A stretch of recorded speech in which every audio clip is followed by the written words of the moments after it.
What were you doing going through Michelle's belongings? First I see you snooping outside Monsieur Ratchet's window, then going through Michelle's belongings.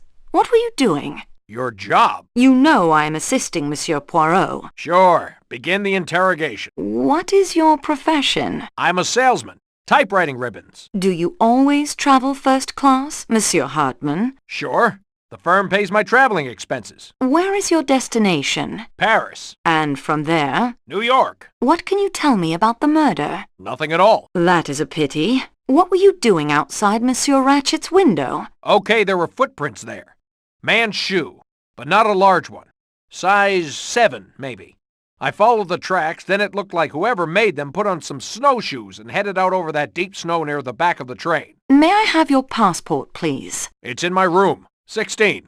Help yourself. Perhaps, Monsieur Hardman, you could tell me why I found a blackjack, or sap as I believe it's called, in your suitcase? How do you know what it's called? Crime is a hobby of mine. Yeah? Well, why don't you try knitting instead? You will tell me exactly what you did last night from dinner onwards, and I would like to take your fingerprints. Perhaps, Monsieur Hardman, you will tell me exactly what you did last night from dinner onwards, and I would like to take your fingerprints. I guess it's okay. You people are serious about this investigation, aren't you? Of course. You have heard of Monsieur Poirot? Yeah, I have. I think I better come clean, or I could find myself in a lot of hot water here. I would advise you to come clean. Okay, I don't know anything, like I said. But I ought to know something. That's what makes me sore. I ought to. My passport's a bit of a bluff. That's who I really am. Please explain. I showed up at the appointed time. Ratchet put me wise to the situation. What situation? He showed me a couple of letters he got.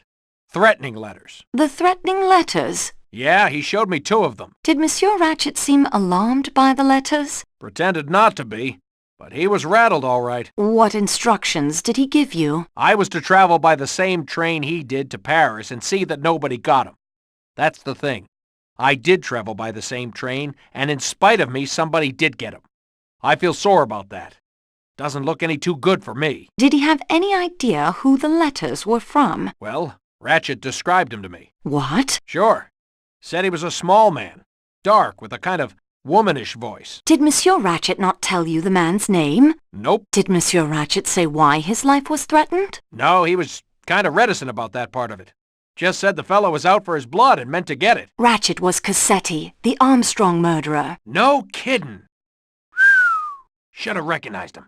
I mean, I suppose I saw photos of him in the papers and everything. Well, that explains it. Cassetti made a lot of enemies in the American underworld. He often skipped when the heat was on, leaving his partners in crime to face the music. Some assassin finally caught up with him. Say, I've really fallen down on this thing. And with a famous detective like Mr. Poirot on the case, too. This won't do my rep any good with my boss, Mr. McNeil, if it gets back to him. I'm in the same predicament, Monsieur Hardman, believe me. You are? Well, that's good. I mean, bad for you, but... Say, listen, if we could keep the mess I've made out of this thing between ourselves... I must tell Monsieur Poirot everything. Oh, sure. I'll have to swallow my professional pride there, but if we can keep it on this side of the Atlantic, maybe, I'd really appreciate it. I'll see what I can do. Do you know anyone connected with the Armstrong case who matches the description Monsieur Ratchet gave you? Well, that's hard to say. They're mostly dead, aren't they? Yes. Mrs. Armstrong, Colonel Armstrong, the nursemaid who threw herself out a window. I remember now. The nursemaid was suspected. She killed herself even though she was eventually cleared. Are you all right? Yeah, I'm okay. Snow is very bright. So, yeah, that nursemaid was a foreigner, I think. Maybe she had some foreign relations or something. But that wasn't the first time Cassetti had run that kidnapping stunt.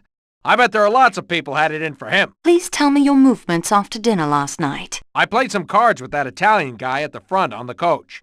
Then when people started turning in, I went back to my room.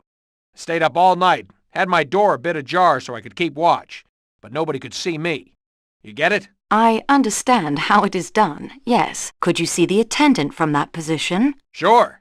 He sits on that little seat right past my room. Can you describe his movements? Let's see. He answered a couple of bells after the snow stopped us, went back into the rear coach for 10 minutes or so. Then there was a bell ringing like mad, and he came running back. I got a bit nervous over that, but it was just that talkative American dame raising hell about something or other. Bit later, he headed off to make somebody's bed up. Then he settled in. Did you see anyone moving up and down the passage? Nope. Is there anyone on the train who can confirm your identity? My credentials are taped to the bottom of the table in my compartment along with my real passport. I'm sure you can find them. Do you smoke, Monsieur Hardman? Sure. I've got some cigarettes in my room. Come on by this evening after things quiet down. I can be far more entertaining than that mouse of a woman in your room. No, thank you. Monsieur Hardman? I owe you an apology, Miss Marceau. You do? I wasn't very polite when we first met outside the station. And I came on kind of strong when you caught me going through Michelle's things. There's no excuse for it. Fact is, I've always liked French girls. And that's not a line, just the way it is. That makes my behavior even worse somehow, I think. I'm sorry. Thank you, Monsieur Hardman. I accept your apology. Thanks. So exactly what's up on this train?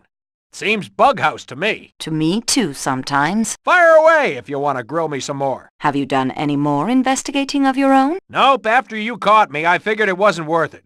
Snooping around might make me look guilty. I've been sitting tight. It seems obvious the murder is tied to the Armstrong kidnapping. How did you and Poirot get wise to that? That's what I'd like to know. We guessed. Okay, I'll pretend I believe that. You were not the gardener at the Armstrong house, were you? They didn't have a garden. Were you the Armstrong butler? Haven't got the fancy manner for a job like that. Masterman now. He's the butler type. I'm beginning to believe I'm about the only one on this train who had no connection to that case. Have you any ideas of your own about the crime? I admit it's got me beat. So we have quite a lot in common, don't we? I saw you snooping, you saw me snooping. And we both want to keep our bosses in the dark. Not the best foundation for a trusting relationship, I think. My credentials are taped to the bottom of the table in my compartment, along with my real passport.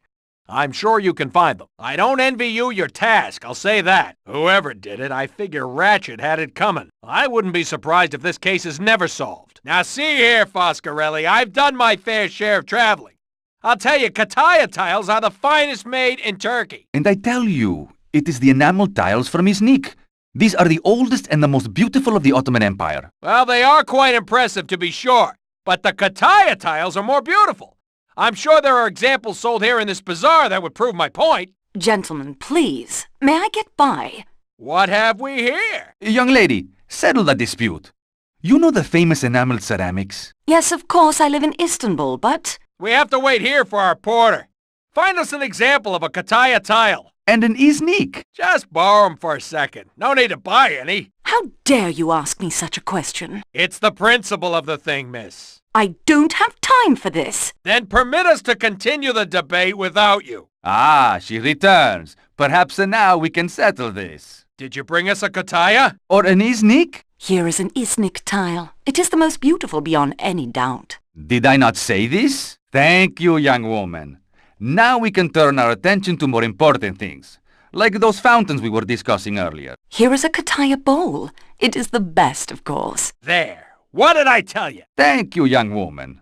Now we can turn our attention to more important things, like those fountains we were discussing earlier. Here are both. I prefer Iznik for their traditional decorative use in architecture, and Kataya for plates and bowls, but both are wonderful. I prefer Iznik for their traditional decorative use in architecture, and Kataya for plates and bowls, but both are wonderful. It is of course true what she says. The workmanship in both is exquisite. Knows her own mind, I'll say that. Thank you, young woman. Now we can turn our attention to more important things, like those fountains we were discussing earlier. Not yet. Well, please return once you have. Au revoir, monsieur. Thank you, Monsieur Hardman. That will do for now, Monsieur Hardman. Good day, monsieur. Good evening, monsieur. Not now, Miss Marceau. I have some serious thinking to do. If you want to talk later, that's okay with me. We can talk later, okay? I would like to take your fingerprints. I guess it's okay.